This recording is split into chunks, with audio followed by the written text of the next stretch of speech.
انسان گناہ کے لیے پیدا نہیں ہوا، انسان آوارگی کے لیے پیدا نہیں ہوا۔ مچھلی پانی کے لیے پیدا ہوئی تو پانی سے الگ ہوتی ہے تو تڑپتی ہے، تو انسان کس کے لیے پیدا ہوا؟ انسان اللہ کی عبادت کے لیے پیدا ہوا۔ جب انسان عبادت کرنے کی بجائے اللہ کی نافرمانی کرتا ہے تو اللہ اس کو بے چین کر دیتا ہے، بے قرار کر دیتا ہے، اس کے اندر تڑپ پیدا کر دیتا ہے، اور پھر ہم اپنی بے چینی کے ازالے کے لیے، اپنی بے چینیوں کو دور کرنے کے لیے کبھی تعویذ حاصل کرنے کی کوشش کرتے ہیں۔ بڑی معذرت کے ساتھ میں تعویذ کا مخالف آدمی نہیں ہوں، لیکن گناہ کر کے جن کے دل بے چین ہوئے، تعویذ کبھی ان کے دلوں کو سکون نہیں پہنچا سکتا، تعویذ کبھی ان کے دلوں کو قرار نہیں پہنچا سکتا۔ آج کون سا وہ گناہ ہے جو اپنی زندگی میں موجود نہیں؟ ہم گناہوں کے ڈگر پر چل نہیں رہے ہیں، بلکہ ہم گناہوں کے دلدل میں پھنس چکے ہیں۔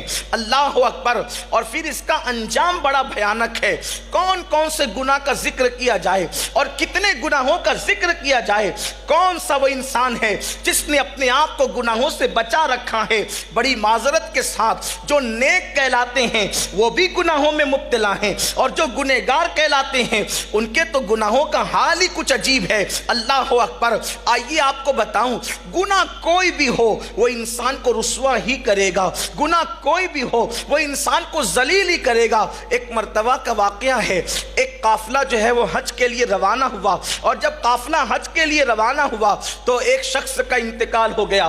اب آپ اندازہ کریں، سفر حج میں اگر کسی کا انتقال ہو، اس سے بڑا خوش نصیب کون ہو سکتا ہے؟ اس لیے کہ جو سفر حج میں انتقال کرتا ہے، حدیث پاک میں آتا ہے کہ اللہ قیامت تک اس کا ہم شکل ایک فرشتہ پیدا کر دیتا ہے جو ہر سال اس کی طرف سے حج ادا کرتا ہے، اور اس کا ثواب اس کو ملتا ہے جو سفر حج میں انتقال کر گیا۔ بہت بڑی سعادت ہے حج کے سفر میں مرنا، لیکن سفر حج ہے، اور سفر حج میں ایک بندے کا انتقال ہو گیا ہے۔ اس کے بعد لوگوں نے سوچا، اس لیے کہ آج کے دور کی طرح لوگ فلائٹ سے تو نہیں جاتے تھے، جہازوں میں بھی لوگ بہت کم جاتے تھے، اکثر کھچروں کا سفر، گھوڑوں کا سفر، پیدل سفر لوگ مل جل کر قافلوں کی شکل میں کیا کرتے تھے۔